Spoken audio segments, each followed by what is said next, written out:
నమస్తే.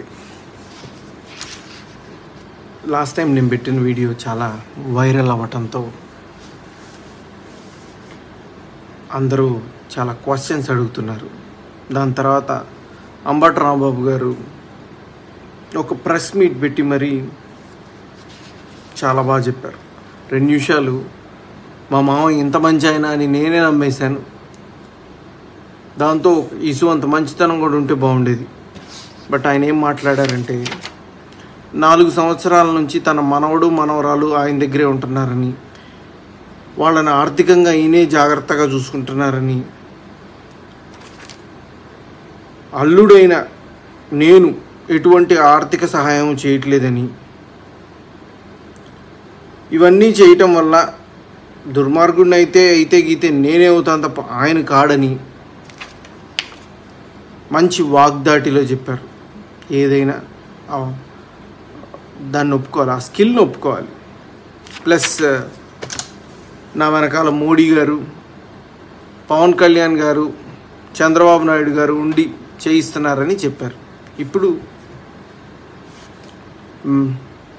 టాపిక్లోకి వద్దాం.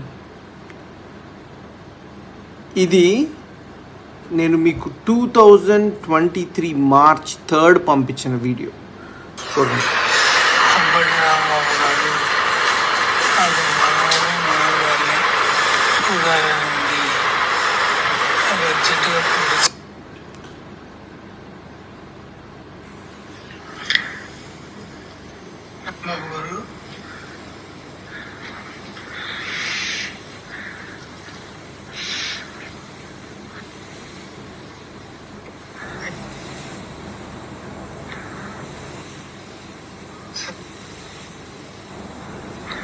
ఆయనకి మాట కూడా రావట్లేదు రాంబాబు గారు. మాట ఈ స్టేజ్లో కూడా మనవణ్ణి మనవరాల్ని చూడాలనుంది ఐసీయూలో.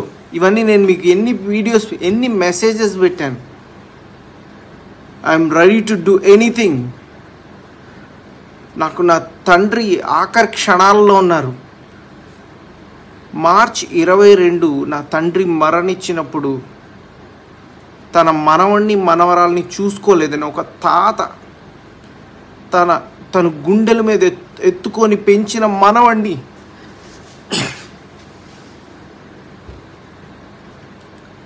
మనవరాల్ని చూసుకోలేదని ఎంత కృంగిపోయి ఉంటారో నీ ఊహకి తెలుసా? ఇదేనా మీ మంచితనం? దీని గురించేనా మీరు మాట్లాడుతుంది? అంటే మీ ఫ్యామిలీని క్వశ్చన్ చేస్తే ఎంత దుర్మార్గం చేసేస్తారా? ఒక తండ్రి ఆఖరి కోరిక తీర్చలేని ఒక కొడుకుగా who is going to answer me? నిన్ను నమ్మి 4 సంవత్సరాల నుంచి మిమ్మల్ని నమ్మి మీరేదో న్యాయం చేస్తారని విసుగెత్తి నేను కోర్టుకి వెళ్తే నా తండ్రి ఆఖరి క్షణాలలో తన మనవణ్ణి మనవరాల్ని చూసుకోవాలని ప్రాధేయపడి మీ అందరికీ ఫోన్లు చేసి కాల్స్ చేసి ప్రాధేయపడితే పంపించలేదు. దీన్నేనా మంచితనం అనేది? ఇప్పటికైనా చెప్తున్నా, మీరు నా కొడుకుని నా కూతుర్ని పోషించనే అక్కర్లేదు. నేను ఆరోగ్యంగా ఉన్నాను, ఆర్థికంగానూ బాగానే ఉన్నాను. నా కొడుకుని నా కూతుర్ని రేపు మీడియా సాక్షిగా నేను వచ్చి తీసుకెళ్తాను. ఓకే చెప్పండి. ఓకే, నా కొడుకుని నా కూతురుని నా ఇంటి దగ్గర డ్రాప్ చేయండి. పోని నేనేమన్నా వద్దన్నానా? మీరు రూపాయి పెట్టనక్కర్లా. వాళ్ళని బంగారంలా గుండెల మీద ఎత్తుకొని పెంచుతా. నాన్న అని 4 సంవత్సరాల నుంచి నాకు వాళ్ళకు దూరం చేసి మనిషిలోని ప్రాణాన్ని తీసేసి ఎటువంటి తప్పు చేయలేదు అని ఎలా బుకాయించగలుగుతున్నారండి మీరు?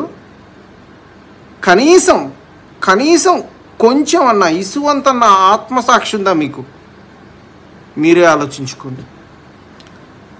ఇంతకుమించి నేను మాట్లాడను, ఇంతకుమించి నేను అడగను, చెప్పను. మీరే ఆలోచించుకోండి. ఇది ప్రజలే ఆలోచించుకుంటారు.